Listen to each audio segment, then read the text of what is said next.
Hi guys, Celia here again, and I'm going to be talking about banning styrofoam in Los Angeles. Going to be talking about, so I went to the beach. I've been a constant help with environmental and picking up cleanups and all that, and I would go to my school, I went to class, and we noticed as we were picking up the beach, one thing that was always there in bits, pieces, and the, how do you call it, the bonfires that you're not supposed to burn anything except for the wood. There's bits and pieces of styrofoam everywhere, from in the ocean as you're going through it, from on the top of the sand to even when you park your car, it's already there. So that's why I have this going to ban styrofoam in Los Angeles. According to the US EPA, Environmental Protection Agency, styrofoam is in land, has at least 2.3 million tons of styrofoam sitting in landfills, making its way into the waterways. And today I'll be talking about how it's affecting the people, the environment, the economy, what it actually is, so what styrofoam is. I know people think it's just this little thing, but that we use for disposable objects. And then the last thing, some substitutions that we can help get rid of all those things and have maybe more healthier for the environment and all that. Alright, so what is styrofoam? It's a polyester foam. It comes from a petrochemical called monomer styrene, and it can be used as multiple forms. It's actually one of the forms of plastic, so that's why it's sometimes it's not biodegradable. And according to wisepeak.org, the polyester is made up of hydrogen and carbon. So when it's burned, it actually makes this like rotting smell that doesn't smell really, like you don't want to touch it at all. Like it's not good for you at all for inhaling it. So those are some of the things. Next, we're going to be going on to how it affects not only the environment, but us as humans and even our economy. So here we have Los Angeles beaches that we all love so much.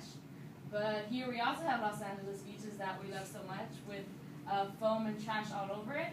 It's said that the beaches alone in California bring in at least $46 billion from the, I get this from the Clear Action Campaign, which is an organization that helps pick up and do cleanups and moves forward to help the environment.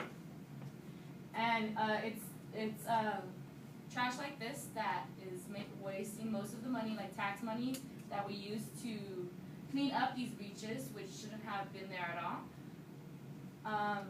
And all these pieces end up going into the water and into the waterways, so that when it gets in the ocean, it's hard for fish to tell if it's food or not. They don't know if it's fish or food or not. So remember how it's based off these chemicals that are really unhealthy to be taken in. So imagine a fish taking that in, eating it. Well, would you guys want to eat that fish that just came in? You don't want that contaminating your body. So it affects not only the fish, but the circle of life in the sea. So if fish die off, sharks don't eat those fishes. Sharks die off, so it's a circle. Not only that, but we can't use those fish for, let's say, our own economy of fishermen that rely on these fish for their income, and it will cause fish to go even more up, like it'll raise the prices, they'll be really scarce. Sorry. And then the EPA found that each year Americans throw away 25 billion styrofoam cups to be left. Styrofoam can be left for up to like 100 to 500 years, it'll still be there. It's not going to disappear. So it's just floating there, or it's just in the landfill there, and it's just taking up all these things that's going to be, it can't be decomposed, so it's spreading all the chemicals to it. And there's actually even, I discussed this with one of the teachers I had for AP Environment, that there's actually a ring in the Pacific Ocean of just floating styrofoam, just there, like it's there just to be there. It hasn't broken up, it's been there for like a couple years since we actually made styrofoam disposables and all that. So that's a little bit interesting. And then some of the economy things that we have is, that if we could just pick it up, if there's just none of this left, if we stop making it, we ban it, we actually clean up the city. Not only that, but we spend a lot of money in the ocean and around the city, picking up on garbage, on everything.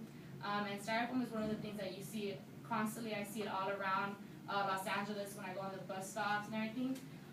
It actually takes a lot more money to pick it up than it does to throw it there.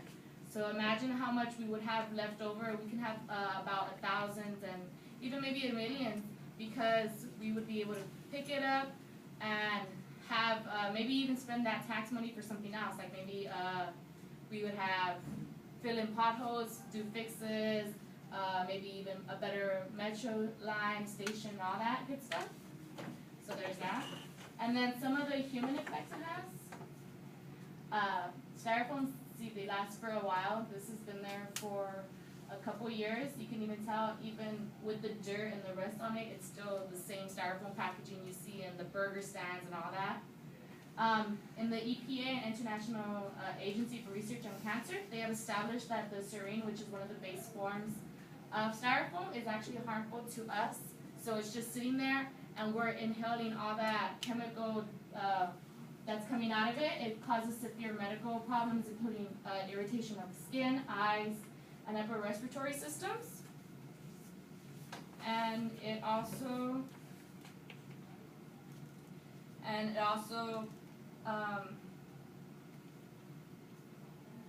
and with the exposure even longer, so if it's kept over longer and we know it doesn't decompose when it's kept longer, it actually can start affecting your nervous systems. It'll start like not shutting down, but it'll give you like these little headaches and fatigue, kidney failure at one point, and it just gets into the water supplies as well to even search of a more contaminated air.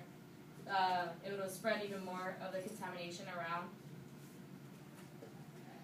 And then the last thing I have is the substitutions. And the substitutions we have are recyclable paper. We have cardboard for replaceable of the food that we use now, that a lot of burger stands, they use the styrofoam's packaging. So just having it replaced by maybe a cardboard, like I know In-N-Out does it, cardboard. It's not that hard, it's not that expensive, and it's a little bit more healthier to like even carry around your food. And we also have this new sort of technology from, it's actually made out of mushroom material. I got it from Emily Fish. She has did a report on the health and effect of styrofoam on humans.